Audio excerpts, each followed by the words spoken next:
So ayan mga ka-solar, itong 5 kilowatts na Samdon na 48 volts ay gagawin na natin yung testing. So load testing ang tawag dito. At ito, medyo may gamit na tayong electric stove. So bawat isang burner ay nasa 1 kilowatt ang rated. So 2 kilowatts na yan, dalawang yan. At ito naman, itong ating vacuum na ito, vacuum cleaner, ay 1 kilowatt lang ang rated power niyan. Ayan o. So meron pa tayong idadagdag itong ating pressure washer. At 1.8 kilowatts naman yan. Nandito 1.8 kilowatts. So subukan natin kung kakayanin ng inverter. So kung pagpaplasin natin 1.8 tapos 1 kilowatt, so 2.8 na yon. So papatak ng 4.8 na kasama itong dalawang burner na ito 1 kilowatt 1 kilowatt, so 4.8 na. Pero sa ngayon meron tayong existing na load aircon yan at yung mga ibang electric fan at kasama na yung ref. And hindi lang ref, meron pa tayong ginagamit ng mga electric fan doon at mga ibang ilaw. So kung isasama natin yung 4.8 ay makikita natin kung ilan ang overload. So malalaman natin pagka nag-overload kung magsha-shutdown ito or masisira. Okay? So unahin ko nang paandarin yung pressure washer. So tandaan nyo, mayroong 1.3 kilowatts na yan So unahin na natin at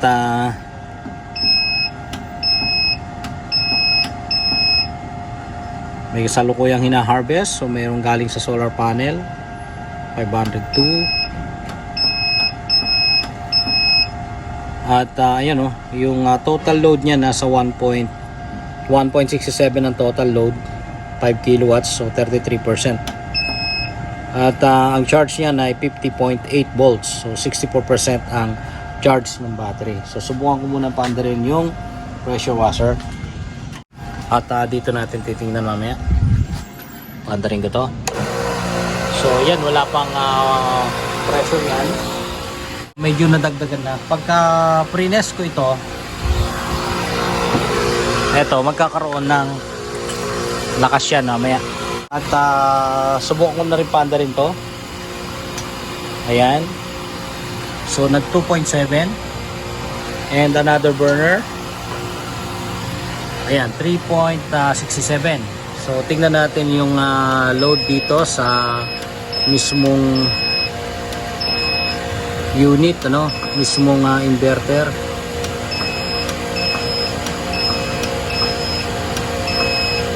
So 3.73 na, 3.73. Panda rin din natin to. Ayan. 4.69.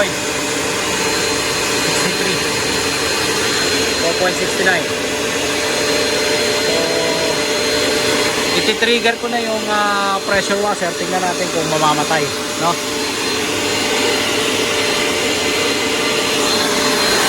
Ito. Subukan natin.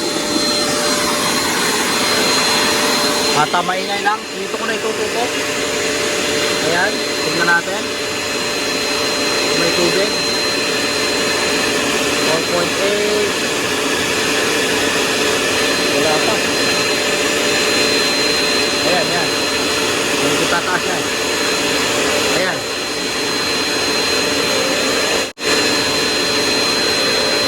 Mas 4.7. 4.5. So kulang ang load natin.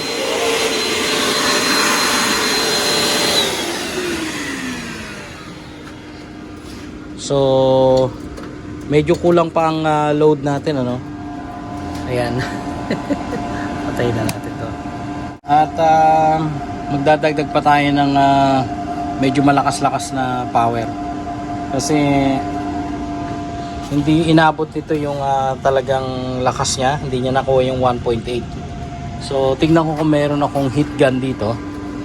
At yun ang paanda rin natin.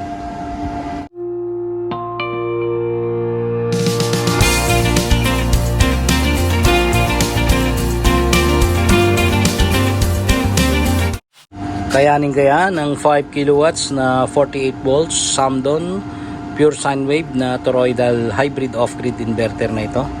Ang mga load na 1.8 kilowatts na heat gun at dalawang burners na stove, electric stove. Itong vacuum cleaner 1 kilowatt at itong 1.8 kilowatts na pressure washer at yung aircon, ano, ayan, 1.5 horsepower. So susubukan natin yan mamaya, tingnan natin kung kakayanin. So sa ngayon ay kasalukuyang umaandar yung aircon natin at ibang appliances sa loob ng bahay.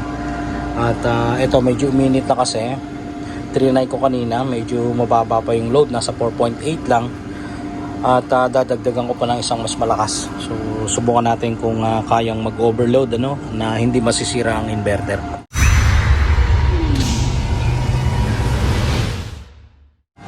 So ngayon mga ka-solar, ano, babaguhin na natin yung ating load. Kasi medyo mahina ito at medyo malayo eh. Pag hindi ko matututukan dito mamaya pagka umabot na dun sa peak na 5 kilowatts, kaya ito na muna gagamitin natin. So sa ngayon mga ka-solar, ano, mayroong 1.4 na load dyan at tingnan natin dito kung ilan talaga. Ayan, 1.5, so 30%.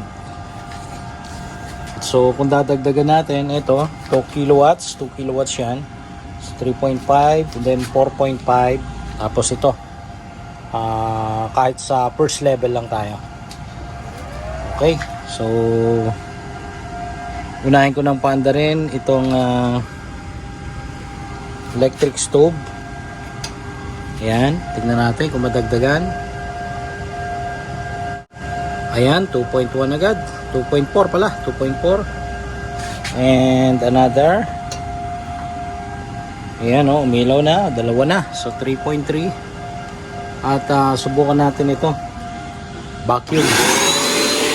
Medyo maingay lang, ano, at 4.4 na yan. Susubukan na natin ito, paanda rin kung ilan. Ayan, 5.1. ayun, nag-error na agad, nag-error na. So nasa 5.11. ayan, ano, so yung 11 na yan, yan na yung overload error. So naka-fault yan, tingnan naman ninyo. So ibig sabihin ay less than 110% ang kaya niya, kasi 5,050 watts lang yan, ano. So nasa 101% lang. So ayun, so patayin ko na. Ayun mga ka-solar, no? So nag-overload, may overload protection, pero kita nyo naman tuloy-tuloy pa rin na umaandar. At ayun, tuloy-tuloy na nasusuplayan yung ating aircon dun sa loob ng bahay.